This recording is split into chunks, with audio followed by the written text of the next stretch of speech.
All right. So I'm here with Doug from, what school are you at, Doug? George Cromwell Elementary School. George Cromwell Elementary School.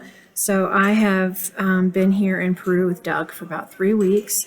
And so part of the assignment said to pick someone I respect. So after working alongside with him in an elementary school here in Cusco, I respect his work ethic and just kind of, I think we click on many levels on the way that we work and communicate with others and build relationships. So I chose him to interview for this.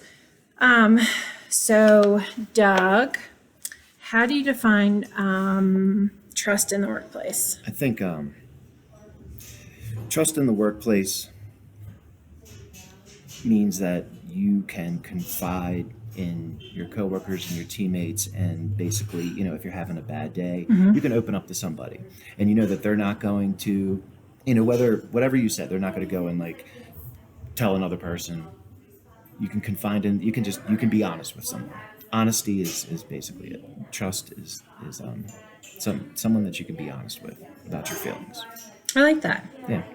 All right. So how would you deal with a colleague or even a supervisor that you don't trust?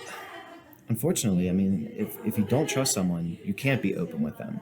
And if you can't be open with somebody, you're not going to be able to solve problems that arise in the classroom, in the school. So dealing with that, I guess you just constantly attempt to gain trust or to try to trust them, but that can be extremely difficult. So that's a tough question. I don't know how, but unfortunately, dealing with someone that you don't trust means that you kind of close up sometimes, and you kind of act the way that that they want you to act. If it's a supervisor or even a colleague, you just, Right.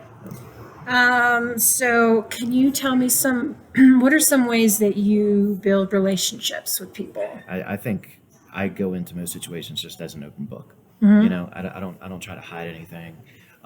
Also, I try to, I gain people's trust by doing what I said. How do you define trust? You by not being a gossiper.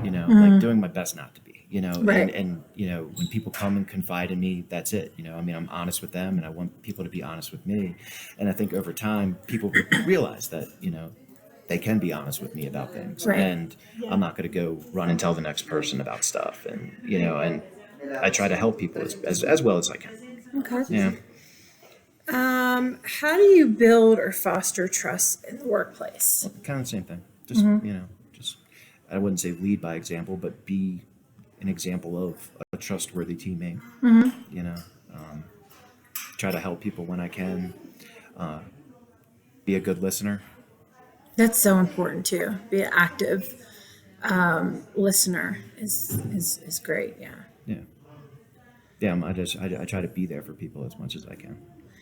Okay. Last question. Yeah. Can you give me an example of a situation, whether it's an experience you've had with a colleague, whether supervisor or another teacher, where you have had an active situation where you either didn't trust them and you had to deal with a situation, or you fully trusted them and there was a situation where having that trust really came into play? Well, I think of, when I think of my school and my teammates, I've had I've only been teaching for 5 years, but I've had one teammate that's been there for 4, and I trust her. I 100% trust her, and it just feels great. If I'm having a bad day or I disagree with something that's happening, whether anything curriculum wise or something like that, I know I can go to her. We talk every single day, Right. and we're completely honest with each other, and that just makes your day so much it makes your day better, but it also just makes you it enables you to come back the next day, and and you work things out, you talk about things and try to come up with the best solutions. And if you don't trust people, that can sometimes be absolutely impossible, because you're just going to hold back and toe the line and not be creative, so yeah, I think that's a good example. Just Okay. Is there anything else you want to add? Okay. All right. Thank you for your time.